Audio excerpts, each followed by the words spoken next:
19-asr oxiri, 20-asrning birinchi choragida Turkistonda yangi ma'rifatparvarlik harakati paydo bo'ldi. Ular yangi maktablar ochish, gazeta va jurnallar nashr etish kabi tashabbuslar bilan chiqishdi.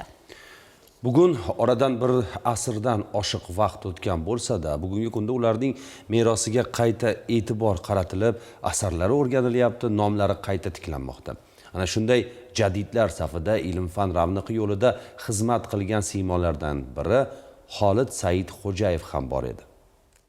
Jadidchilik harakati oddiy harakat emas, balki millat ongini uyg'otish, xalqni ilm-fan, taraqqiyot va o'zligini anglash sari yetaklashga qaratilgan keng qamrovli ma'rifat harakati edi. Jadidlar o'z ishlarini ta'limni isloh qilishdan boshladi. Usuli jadid maktablari ochildi, bolalarga qisqa fursatda savod chiqarish, dunyoviy fanlarni o'rgatish yo'lga qo'yildi. Ammo jadidlarning maqsadi faqat maktab ta'limi bilan cheklanib qolish emas edi. Ular matbuotni qurolga aylantirdi. Gazeta va jurnallar orqali xalqni o'ylashga, savol berishga, zamon bilan hamnafas bo'lishga chaqirdi. Taraqqiy, Sadoyi Turkiston, Hurriyat, Oyna kabi nashrlar milliy ong shakllanishida muhim rol o'ynadi. Jadidlar til masalasiga ham alohida e'tibor qaratdi. Murakkab va xalq tilidan uzoq bo'lgan uslub o'rniga tushunarli, sodda milliy tilni targ'ib qildi. Jadidlar qizlar ta'limi, ayollarning jamiyatdagi o'rni masalasida ham dadil fikr bildirdi. Bu g'oyalar o'sha davr uchun nihoyatda jasurlik hisoblanardi. Ana shunday jadidlar safida ilm-fan, til va turkiy dunyo ravnaqi yo'lida xizmat qilgan ziyolilardan biri Xolid Said Xo'jayev edi. Xolid Said Xo'jayev 1888-yilda Toshkent shahridan 25 kilometr uzoqlikda joylashgan Qo'shqo'rg'on qishlog'ida tug'ildi.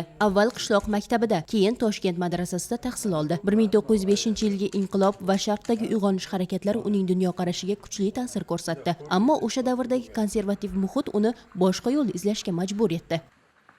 Odamlar aytishlariga qaraganda, ular o'sha Ozarbayjonga o'qigani ketganlar, Ozarbayjonda kelgan oila qurganlar, Abdulla Qodiriyning o'tgan kunlar asarini Ozarbayjon tiliga tarjima qilganlarini, turkiy lug'atini yaratganliklarini va ularni hibsga olgan paytda qizlar Bakicha Hajjayeva aytib berganlar, bir uyum kitob qo'lyozmalarini ko'z oldida yoqib tashlashganlik haqidagi xotiralar meni esimda bor. Ularning asl ismi Xolxo'ja bo'lgan, ularning otalari Saidaliboy bo'lganlar. Betga ularga endi o'sha qatag'on davri boshlanishdami bilmayman, hammani kelib betdan familiyalarini o'zgartirib ketganlar.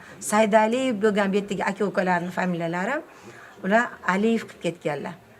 Bular oilada 4 ta o'g'il, 1 qiz bo'lishgan. Xolid Said Xo'jayev jadidchilik g'oyalarini faqat nazariyada emas, amalda ham targ'ib qildi. U pedagog sifatida faoliyat yuritdi. Tilshunoslik, uslubiyat, turkiy tillar grammatikasi bo'yicha muhim ilmiy asarlar yaratdi. Yangi alifbo harakatining faol ishtirokchisi bo'lib, turli shaharlarda targ'ibot ishlarini olib bordi. 1926-yilda Bokuda o'tkazilgan birinchi turkologiya qurultoyida ishtirok etdi. U turk, arab, fors, rus tillarini mukammal bilgan, turkiy dunyo ilm-faniga katta hissa qo'shgan olim edi. Ammo jadidlarning taqdiri fojiadan xoli bo'lmadi. Qatag'on yillari Xolid Said Xo'jayevni ham ayab o'tmadi. U panturkist millatchi degan soxta ayblov bilan hibsga olindi.